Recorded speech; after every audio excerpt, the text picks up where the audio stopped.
when they need it. And as far as physically obtaining the goods, centralized and regional access centers all make sense for the most part, placed in close proximity to the population, and a person would simply come in, take the item, use it, and when finished, return it when it is no longer needed. Sort of how a library works today. In fact, these centers could not only exist in the community in the way we see local stores today, but specialized access centers would exist in specific areas where often certain goods are utilized, saving more energy with less repeat transport. And once this demand tracking system is in order, it is tied into our production management system, and of course into our resource management system, hence creating a unified, dynamically updating, global economic management machine that simply makes sure we remain sustainable, starting with securing the integrity of our finite resources, moving to make sure we only create the best, most strategic goods possible, while distributing everything in the most intelligent and efficient way. And the unique result of this preservation-based approach, which is intuitively counter to many, is that this logical, ground-up, empirical process of preservation and efficiency, which can only define true human sustainability on this planet, would likely enable something never before seen in human history. Access abundance, not just for a percentage of the global population, but the entire civilization. This economic model, as was just generalized, this responsible systems approach to total Earth resource management and processes, designed again to do nothing less than take care of humanity as a whole in the most efficient and sustainable way, could be termed a resource-based economy.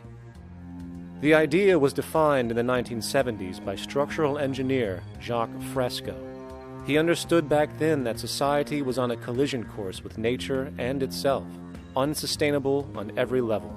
And if things didn't change, we would destroy ourselves one way or another. Are all these things you're saying, Jacques, could they be built with what we know today, or are some of these things, are you guessing based on what we know today? No. All of these things can be built with what we know today. It would take 10 years to change the surface of the Earth, to rebuild the world into a second Garden of Eden. The choice lies with you. The stupidity of a nuclear arms race, the development of weapons, trying to solve your problems politically by electing this political party or that political party, that all politics is immersed in corruption. Let me say it again. Communism, socialism, fascism, the Democrats, the liberals, we want to absorb human beings. All organizations that believe in a better life for man, there are no Negro problems or Polish problems or Jewish problems or Greek problems or women's problems. They're human problems. I'm not afraid of anybody. I don't work for anyone. No one can discharge me. I have no boss. I am afraid to live in the society we live in today. Our society cannot be maintained by this type of incompetency. It was great, the free enterprise system, about 35 years ago. That was the last of its usefulness. Now we've got to change our way of thinking or perish. The horror movies of the future will be our society, the way it didn't work. And politics would be part of a horror movie. Lots of people today use the term cold science because they're analytical, and they don't even know what analytical means. Science means closer approximations of the way the world really works. So it's telling the truth is what it is. A scientist doesn't try to get along with people. They tell them what their findings are. They have to question all things.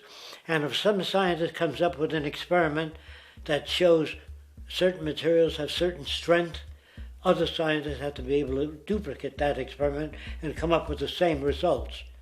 Even if a scientist feels that an airplane wing, due to mathematics or calculations, can hold up a given amount of weight, they still pile sandbags on it to see when it breaks. And they say, you know, my calculations are right, or they're not correct. I love that system because it's free of bias and free of thinking that math can solve all the problems. You have to put your math to test also. I think that every system that can be put to test should be put to test. and that all decisions should be based upon research. A resource-based economy is simply the scientific method applied to social concern, an approach utterly absent in the world today. Society is a technical invention, and the most efficient methods of optimized human health, physical production, distribution, city infrastructure, and the like reside in the field of science and technology, not politics or monetary economics. It operates in the same systematic way as, say, an airplane, and there is no Republican or liberal way to build an airplane. Likewise, nature itself is the physical referent we use to prove our science, and it is a set system, emerging only from our increased understanding of it. In fact, it has no regard for what you subjectively think or believe to be true. Rather, it gives you an option. You can learn and fall in line with its natural laws and conduct yourself accordingly, invariably creating good health and sustainability, or you can go against the current to no avail. It doesn't matter how much you believe you can just stand up right now and walk on the wall next to you. The law of gravity will not allow it. If you do not eat, you will die. If you are not touched as an infant, you will die. As harsh as it may sound, nature is a dictatorship, and we can either listen to it and come in harmony with it, or suffer the inevitable adverse consequences. So, a resource-based economy is nothing more than a set of proven, life-supporting understandings where all decisions are based upon optimized human and environmental sustainability. It takes into account the empirical life ground, which every human being shares as a need, regardless, again, of their political or religious philosophy. There is no cultural relativism to this approach. It isn't a matter of opinion. Human needs are human needs, and having access to the necessities of life, such as clean air, nutritious food, and clean water, along with a positively reinforcing, stable, nurturing, and non-violent environment, is demanded for our mental and physical health, our evolutionary fitness, and hence the species' survival itself. A resource-based economy would be based upon available resources. You can't just bring a lot of people to an island or build a city of 50,000 people without having access to the necessities of life. So when I use the term a comprehensive systems approach, I'm talking about doing an inventory of the area first and determining what that area can supply, not just architectural approach, not just design approach, but design must be based on all of the requirements to enhance human life. And that's what I mean by an integrated way of thinking. Food, clothing, shelter, warmth, love, all those things are necessary. If you deprive people of any of them, you have a lesser human being, less capable of functioning. As previously outlined, a resource-based economy's ground-up, global, systems approach to extraction, production, and distribution is based upon a set of true economic mechanisms, or strategies, which guarantee efficiency and sustainability in every area of the economy. So, continuing this train of thought regarding logical design, what is next in our equation? Where does all this materialize? Cities. The advent of the city is a defining feature of modern civilization. Its role is to enable efficient access to the necessities of life, along with increased social support and community interaction. So how would we go about designing an ideal city? What shape should we make it? Square? Trapezoid? Well, given we're going to be moving around the thing, we might as well make it as equidistant as possible for ease, hence the circle. What should the city contain? Well, naturally we need a residential area, a goods production area, a power generation area, an agricultural area. But we also need nurturing as human beings, hence culture, nature, recreation, and education. So let's include a nice open park, an entertainment events area for cultural purposes and socializing, and educational and research facilities. And since we're working with a circle, it seems rational to place these functions in belts based on the amount of land required for each goal, along with ease of access. Very good. Now, let's get down to specifics. First, we need to consider the core infrastructure, or intestines, of the city organism. These would be the water, good, waste, and energy transport channels. Just as we have water and sewage systems under our cities today, we would extend this channeling concept to integrate waste recycling and delivery itself. No more mailmen or garbage men. It is built right in. We could even use automated pneumatic tubes and similar technologies. Same goes for transport. It needs to be integrated and strategically designed to reduce or even remove the need for wasteful, independent automobiles. Electric trams, conveyors, transveyors, and maglevs, which can take you virtually anywhere in the city, even up and down, along with connecting you to other cities as well. And of course, in the event an automobile is required, it is automated by satellite for safety and integrity. In fact, this automation technology is in working order right now. Automobile accidents kill about 1.2 million people every single year, injuring about 50 million. This is absurd and doesn't have to occur. Between efficient city design and automated driverless cars, this death toll can be virtually eliminated. Agriculture. Today, through our haphazard, cost-cutting industrial methods, using pesticides, excessive fertilizers, and other means, we have successfully destroyed much of the arable land on this planet, not to mention also extensively poisoning our bodies. In fact, industrial and agricultural chemical toxins now show up in virtually every human being tested, including infants. Fortunately, there is a glaring alternative: the soilless mediums of hydroponics and aeroponics, which also reduce nutrient and water requirements by up to 75% of our current usage. Food can now be organically grown on an industrial scale in enclosed vertical farms, such as in 50-story 1-acre plots, virtually eliminating the need for pesticides and hydrocarbons in general. This is the future of industrial food cultivation: efficient, clean, and abundant. So, such advanced systems would be, in part, what comprise our agricultural belt, producing all the food required for the entire city's population, with no need to import anything from the outside, saving time, waste, and energy. And speaking of energy, the energy belt would work in a systems approach to extract electricity from our abundant renewable mediums, specifically wind, solar, geothermal, and heat differentials, and if near water potentials, tidal and wave power. To avoid intermittency and make sure a positive net energy return occurs, these mediums would operate in an integrated system, powering each other when needed, while storing excessive energy to large supercapacitors under the ground, so nothing can go to waste. And not only does the city power itself, particular structures will also power independently and generate electricity through photovoltaic paints, structural pressure transducers, the thermocouple effect, and other current but underutilized technologies. But of course, this begs the question: how does this technology and goods in general get created in the first place? This brings us to production.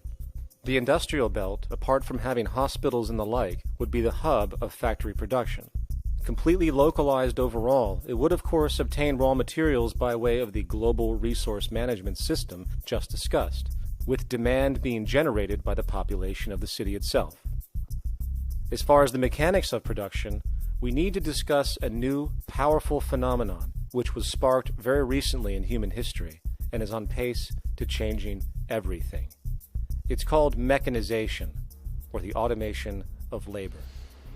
Well, if you look around you, you'll notice that almost everything that we use today is built automatically. Your shoes, your clothes, your home appliances, your car, and so on.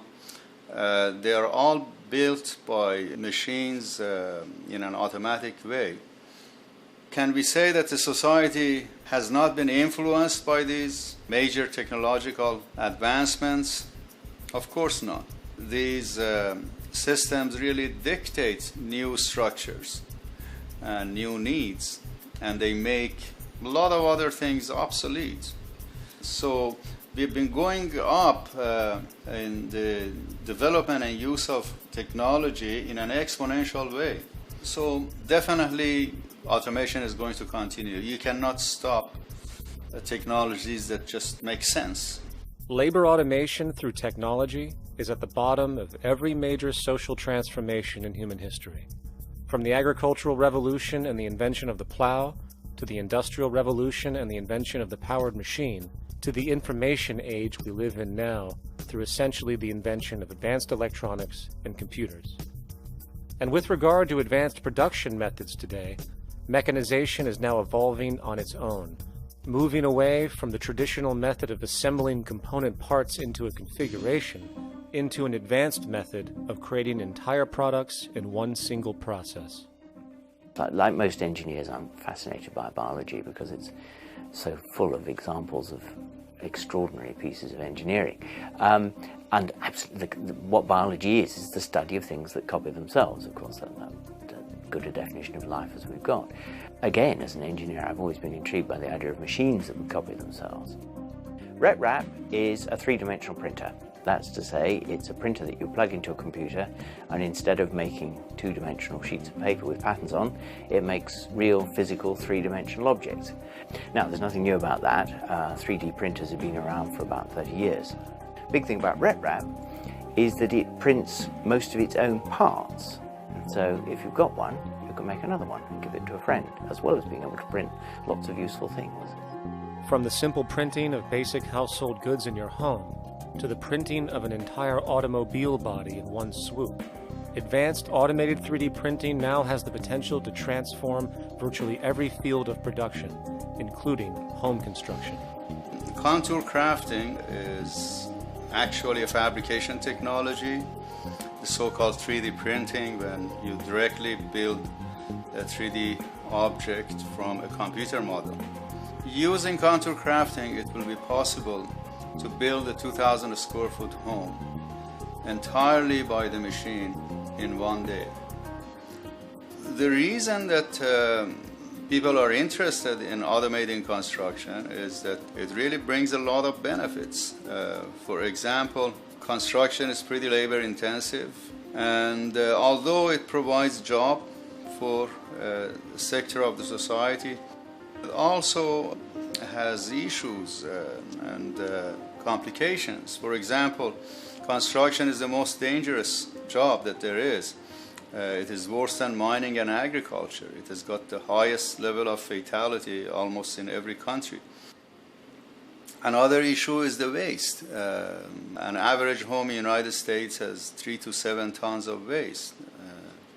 So this is huge if we look at the impact of construction and knowing that about 40% of all materials in the world are used in construction. So big waste of energy and resources and big damage to the environment as well. Making homes using hammers and nails and wood with the state of our technology today is really absurd and will go the way of our labor class in regards to manufacturing in the United States.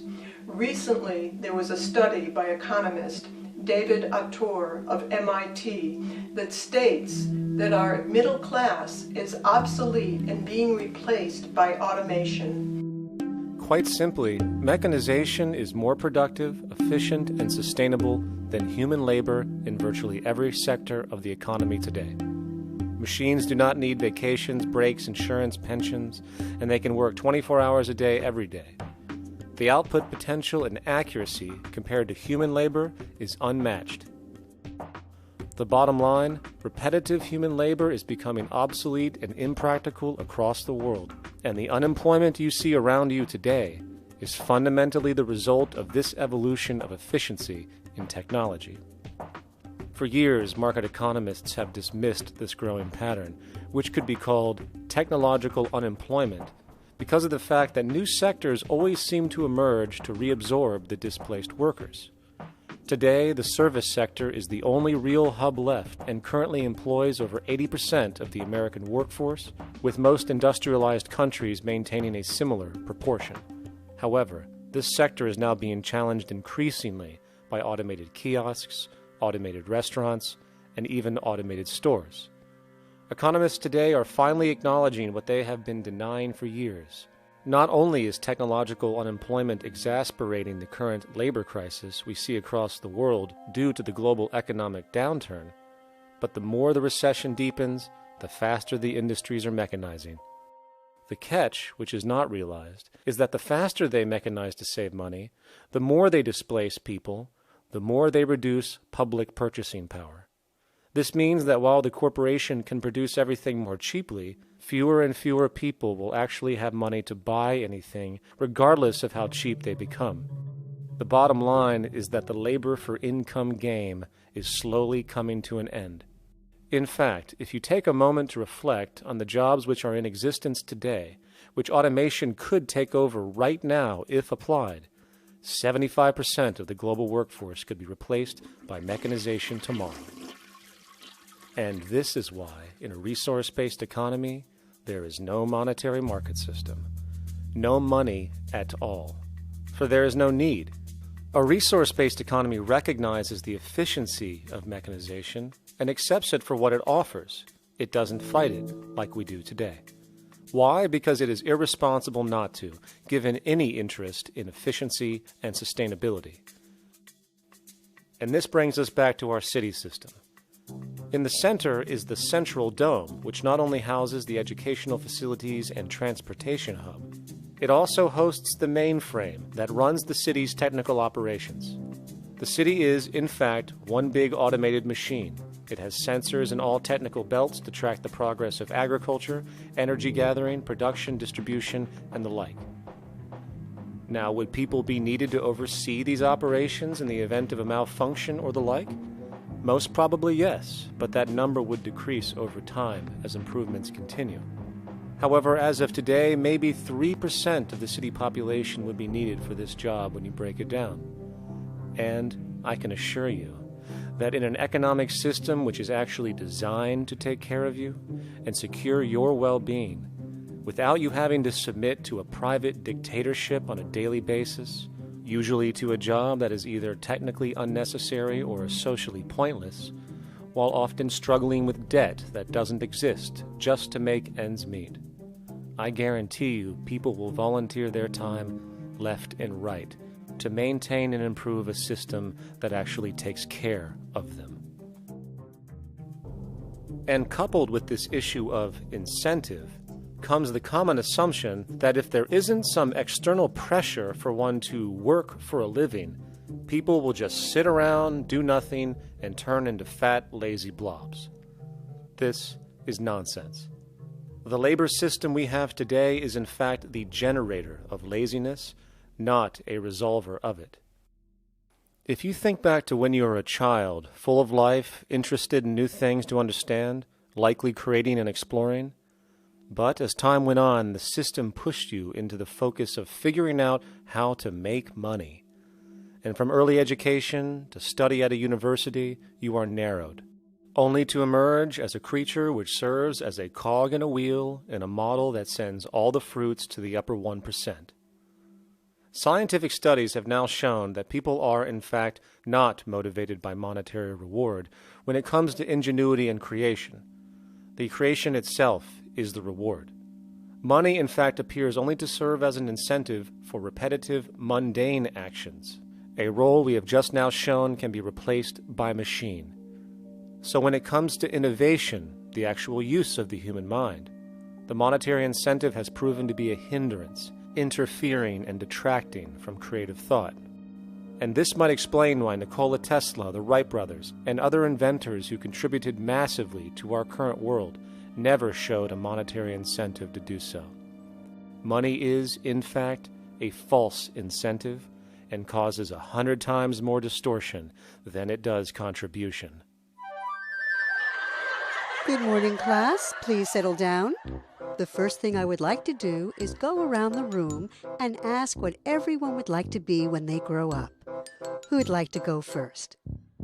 Okay, how about you, Sarah? When I grow up, I want to work at McDonald's like my mom. Oh, family tradition, eh? How about you, Linda? When I grow up, I'm going to be a prostitute on the streets of New York City. Oh, glamour girl, huh? Very ambitious. How about you, Tommy? When I grow up, I'm going to be a rich, elitist businessman who works on Wall Street and profits off of the collapse of foreign economies. Enterprising, and great to see some multicultural interest. As stated before, a resource-based economy applies the scientific method to social concern, and this isn't limited to simply technical efficiency. It also has the consideration of human and social well-being directly and what comprises it. What good is a social system if, in the end, it doesn't produce happiness and peaceful coexistence? So it is important to point out that with the removal of the money system and the necessities of life provided, we would see a global reduction in crime by about 95% almost immediately, for there is nothing to steal, embezzle, scam, or the like. 95% of all people in prisons today are there due to some monetary-related crime or drug abuse, and drug abuse is a disorder, not a crime.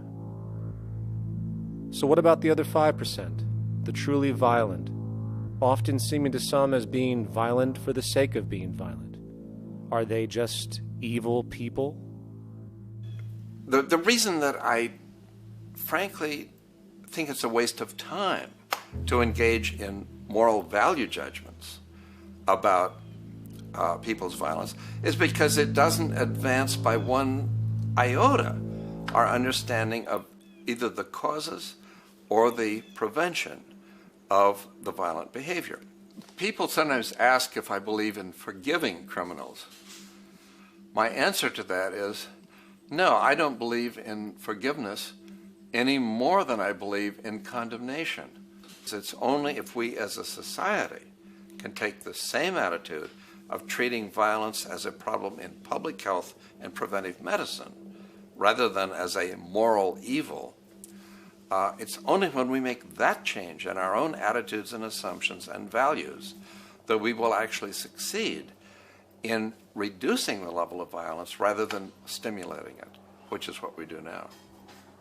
The more justice you seek, the more hurt you become, because there's no such thing as justice. There is whatever there is out there. That's it. In other words, if people are conditioned to be racist and bigots, if they're brought up in an environment that advocates that, why do you blame the person for it? They're a victim of a subculture. Therefore, they have to be helped.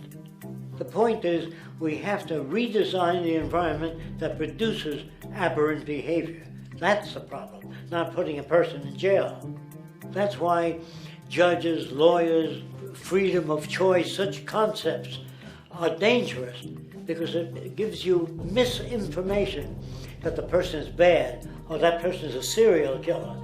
Serial killers are made, just like soldiers become serial killers with a machine gun. They become killing machines, but nobody looks at them as murderers or assassins, because that's natural. So we blame people. We say, well, this guy was a Nazi, he tortured Jews. No, he was brought up to torture Jews. Once you accept the fact that people have individual choices and they're free to make those choices, free to make choices means without being influenced. And I can't understand that at all. All of us are influenced in all our choices by the culture we live in, by our parents, and by the values that dominate. So we're influenced. So there can't be free choices. What's the greatest country in the world? The true answer, I haven't been all over the world, and I don't know enough about different cultures to answer that question. I don't know anybody that speaks that way. I say, it's good old USA, the greatest country in the world. There's no survey. Have you been to India? No. Have you been to England? No. Have you been to France? No. What do you make your assumptions on? They can't answer. They get mad at you. They say, well, goddamn it, who the hell are you to tell me what to think? You know, don't forget, you're dealing with aberrated people. They're not responsible for their answers. They're victims of culture. That means they've been influenced by their culture.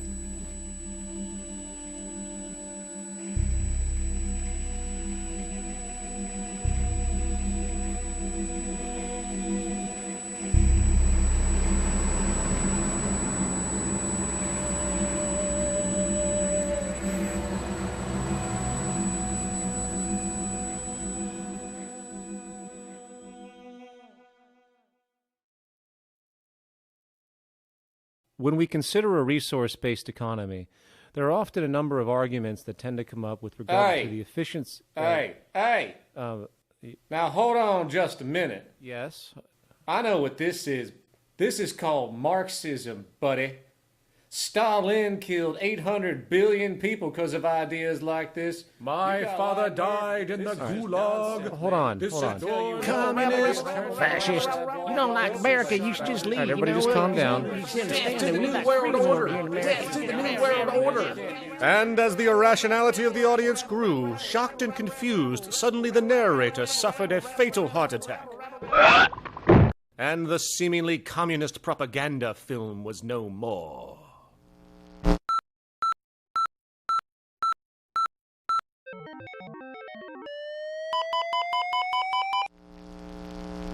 You know, I've said that sort of thing to people in think tank type of situations, and you know, these Club of Rome types and so forth.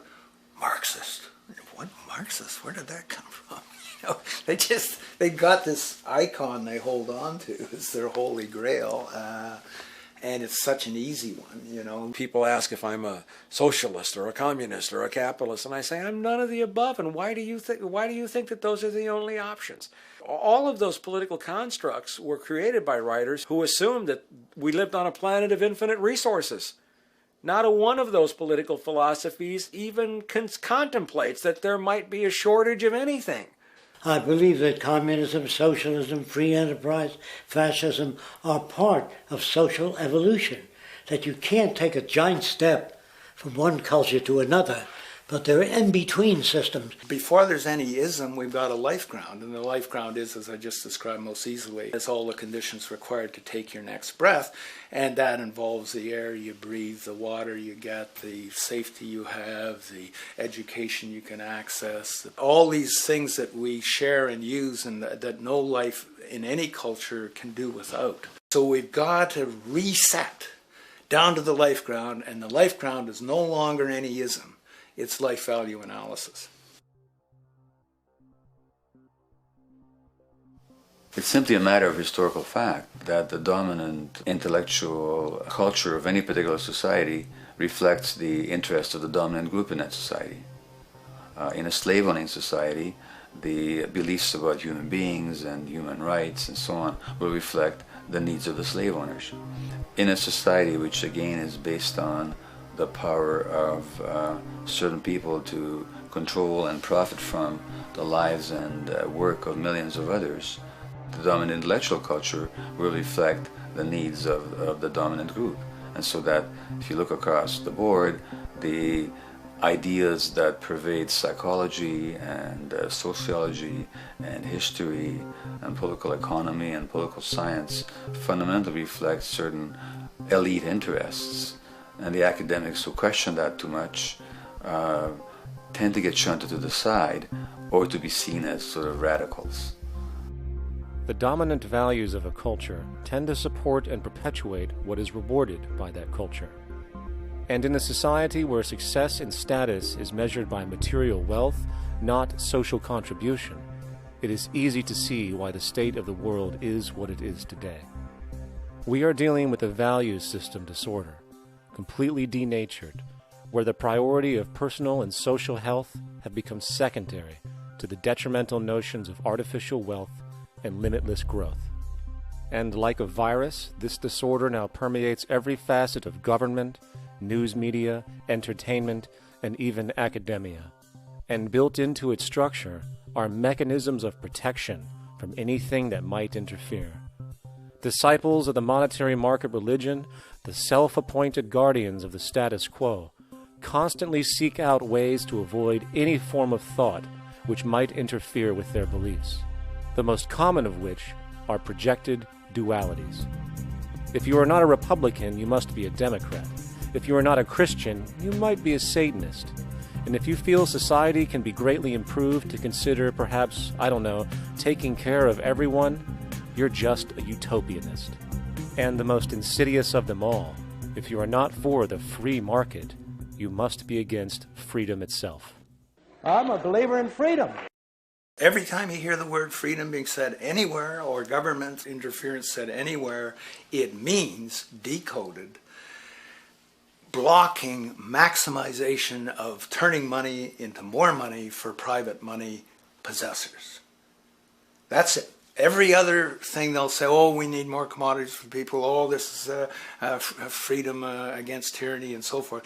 Every time you see it, you can decode it down to that. And I think you'll find a one-to-one correlation with every time they use it. And this is a sense in which we might call it's a syntax, a governing syntax of understanding and of value, so that it governs beneath their own recognition of it. So they may not say, oh, I didn't mean that at all, but in fact, that's what they do. Just like you may speak a grammar, and you have rules of grammar you follow without recognizing what the rules are.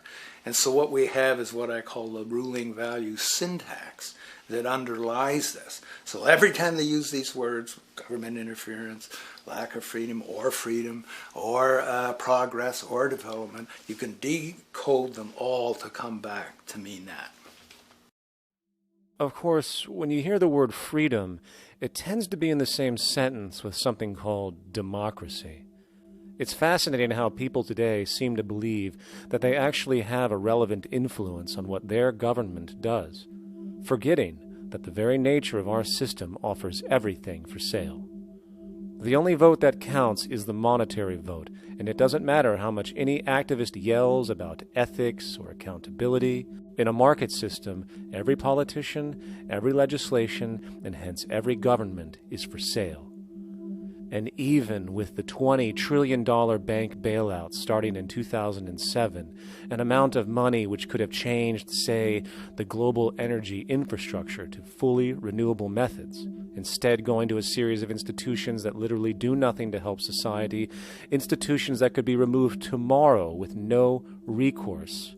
The blind conditioning that politics and politicians exist for the public well-being still continues. The fact is, politics is a business, no different than any other in a market system, and they care about their self-interest before anything else. I don't really, honestly, deep down believe in political action. I think the system contracts and expands as it wants to. It accommodates these changes. I think the civil rights movement was an accommodation on the part of those who own the country. I think they see where their self-interest lies. They see a certain amount of freedom seems good, an illusion of liberty. Give these people a voting day every year so that they'll have the illusion of meaningless choice. Meaningless choice that we go like slaves and say, "Oh, I voted." The limits of debate in this country are established before the debate even begins, and everyone else is marginalized. They're made to seem either to be communists or some sort of disloyal person. A kook, there's a word. And now it's conspiracy. Say, they've made that something that should not be even entertained for a minute, that powerful people might get together and have a plan. Doesn't happen. You're a kook. You're a conspiracy buff.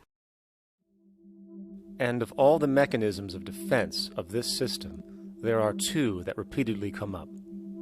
The first is this idea that the system has been the cause of the material progress we have seen on this planet. Well, no. There are basically two root causes which have created the increased so-called wealth and population growth we see today. One, the exponential advancement of production technology, hence scientific ingenuity. And two, the initial discovery of abundant hydrocarbon energy, which is currently the foundation of the entire socioeconomic system. The free market, capitalist, monetary market system, whatever you want to call it, has done nothing but ride the wave of these advents with a distorted incentive system and a haphazard, grossly unequal method of utilizing and distributing those fruits. The second defense is a belligerent social bias generated from years of propaganda, which sees any other social system as a route to so-called tyranny, with various name droppings of Stalin, Mao, Hitler, and the death tolls they generated. Well, as despotic as these men might have been, along with the societal approaches they perpetuated, when it comes to the game of death, when it comes to the systematic daily mass murder of human beings, nothing in history compares to what we have today. Famines throughout at least the last century of our history have not been caused by a lack of food. They've been caused by relative poverty. The economic resources were so inequitably distributed that the poor simply didn't have enough money with which to buy the food that would have been available if they could have afforded to pay for it. That would be an example of structural violence. Another example, in Africa and some other areas, but I'll particularly focus on Africa, tens of millions of people are dying of AIDS. Why are they dying? It's not because we don't know how to treat AIDS. We have, millions of people in the wealthy countries are getting along remarkably well because they have the medicines that will treat it. The people in Africa who are dying of AIDS are not dying because of the HIV virus. They're dying because they don't have the money with which to pay for the drugs that would keep them alive. Gandhi saw this. He said the deadliest form of violence is poverty. And that's absolutely right.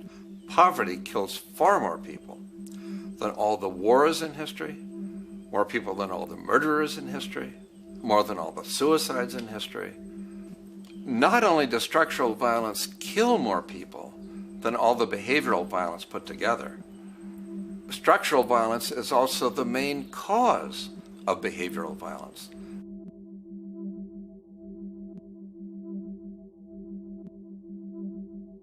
Oil is the foundation of, and that is present throughout the edifice of human civilization. There are 10 calories of hydrocarbon energy, oil and natural gas, in every calorie of food you and I eat in the industrialized world. Fertilizers are made from natural gas. Pesticides are made from oil. You drive oil-powered machines to plant, plow, irrigate, harvest, transport, package. You wrap the food in plastic, that's oil. All plastic is oil. There are 7 gallons of oil in every tire. Oil is everywhere. It's ubiquitous. And it's only because of oil that there are 7 billion people, or almost 7 billion people on this planet right now. The arrival of this cheap, easy energy, which is equivalent, by the way, to billions of slaves working around the clock, changed the world in such a radical way over the last century, and the population has gone up 10 times.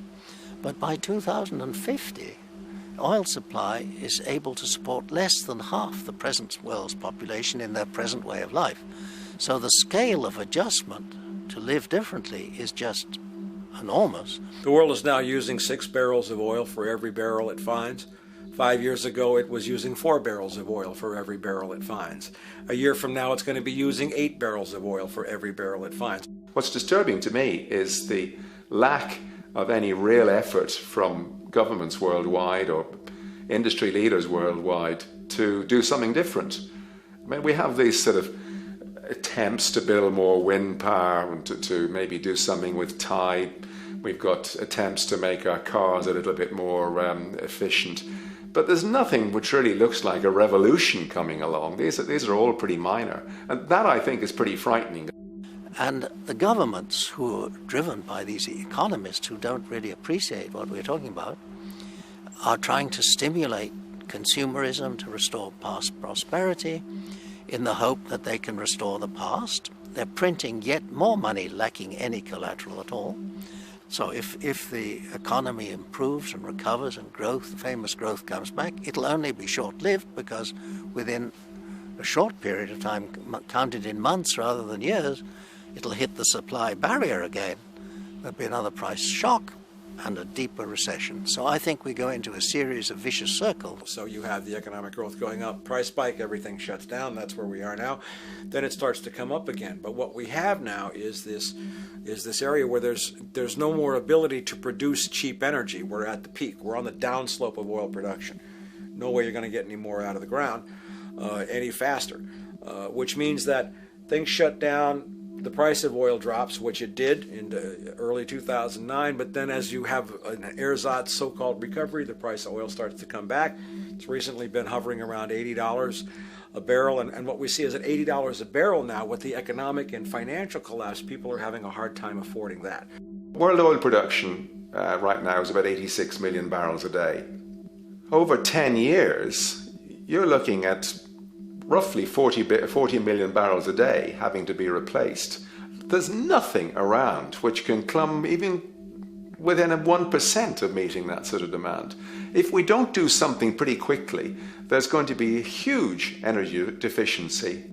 I think the big mistake is in not recognizing a decade or so ago that a concerted effort needed to be made to develop these sustainable forms of energy. I think that's something our grandchildren will look back on with total disbelief. You people knew that you were dealing with a finite commodity. How could you possibly have built your economy around something which was going to disappear? For the first time in human history, the species is now faced with the depletion of a core resource central to our current system of survival. And the punchline of the whole thing is that even with oil becoming more and more scarce, the economic system will still blindly push its cancerous growth model, so people can go out and buy more oil-powered cars to generate GDP and jobs, exacerbating the decline. Are there solutions to replace the edifice of the hydrocarbon economy? Of course. But the path needed to accomplish these changes will not manifest through the market system protocols required, since new solutions can only be implemented through the profit mechanism. People are not investing in renewable energies because there is no money in it in both the long and short term, and the commitment needed to make it happen can only occur at a severe financial loss. Hence, there is no monetary incentive, and in this system, if there's no monetary incentive, things do not happen. And on top of it all, peak oil is just one of many surfacing consequences of the environmental social train wreck gaining speed today. Other declines include freshwater, the very fabric of our existence, which is currently showing shortages for 2.8 billion people, and those shortages are on pace to reach 4 billion by 2030. Food production, the destruction of arable cropland, from which 99.7% of all human food comes from today, is occurring up to 40 times faster than it is being replenished. And over the last 40 years, 30% of the arable land has become unproductive. Not to mention that hydrocarbons are the backbone of agriculture today, and as it declines, so will the food supply. As far as resources in general, at our current patterns of consumption, by 2030 we will need 2 planets to continue our rates. Not to mention the continual destruction of life-supporting biodiversity, causing extinction spasms and environmental destabilization across the globe. And with all of these declines, we have the near exponential population growth, where by 2030 there might be over 8 billion people on this planet. Energy production alone would need to increase 44% by 2030 to meet such demand. And again, since money is the only initiator of action, are we to expect that any country on the planet is going to be able to afford the massive changes needed to revolutionize agriculture, water processing, energy production, and the like, when the global debt pyramid scheme is slowly shutting the entire world down? Not to mention the fact that the unemployment you currently see is going to become normality due to the nature of technological unemployment. The jobs are not coming back. And finally, a broad social perspective. From 1970 to 2010, poverty on this planet doubled due to this system. And given our current state, do you honestly think we will see anything less than more doubling, more suffering, and more mass starvation? There is not going to be any recovery. This is not some long depression that we're someday going to pull out of. I think the next phase we're going to see after the next round of economic collapse is massive civil unrest, when employment checks stop being paid because the states have no money left. And when things get so bad that people lose confidence in their elected leaders, they will demand change if we don't kill each other in the process or destroy the environment. I'm just afraid that we might get to the point of no return. And that bothers me no end. We do all we can to avoid that condition. It's clear that we're on the verge of a great transition in human life. That what we face now is this fundamental change of the life we've known over the last century. There has to be a link between the economy and the resources of this planet, the resources being, of course, all animal and plant life, the health of the oceans and everything else. This is a monetary paradigm that will not let go until it's killed the last human being. the in-group will do all it can to stay in power. And that's what you got to keep in mind. They'll use the Army and Navy and lies or whatever they have to use to keep in power. They're not about to give it up because they don't know of any other system that will perpetuate their kind.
a straight and stronger course to the corner of your life. Just remember that the goal is for us all to capture all we want.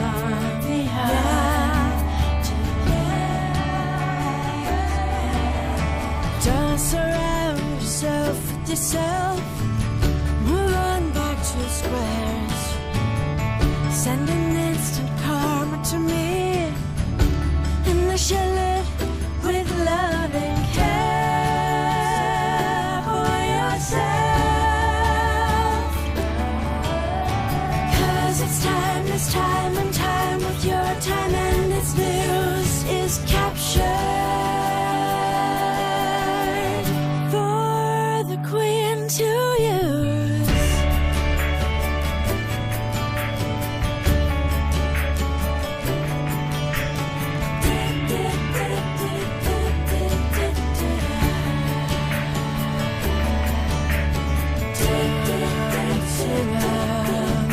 yourself with yourself. Take it apart yourself.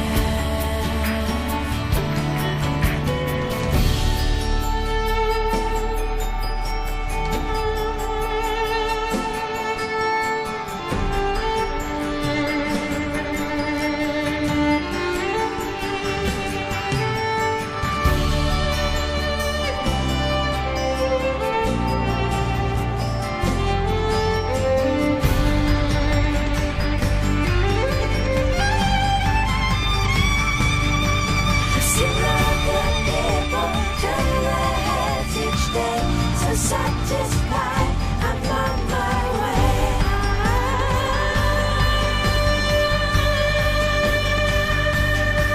To see all the people turn their heads each day. So satisfied, I'm on my way.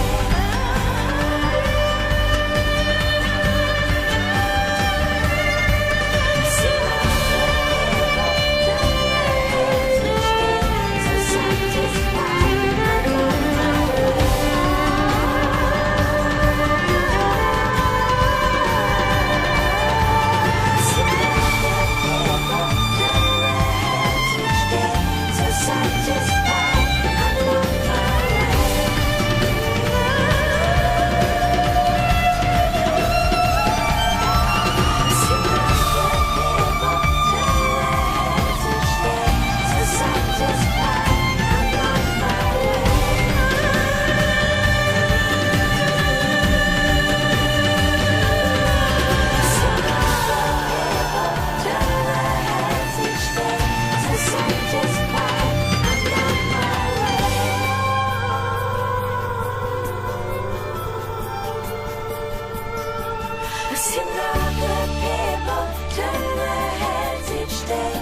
Satisfied, I'm on my way.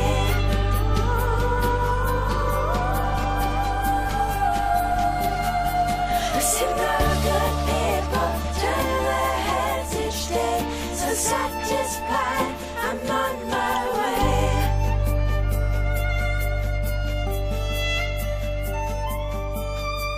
I see no good people turn their heads each day. So satisfied, I'm on my way.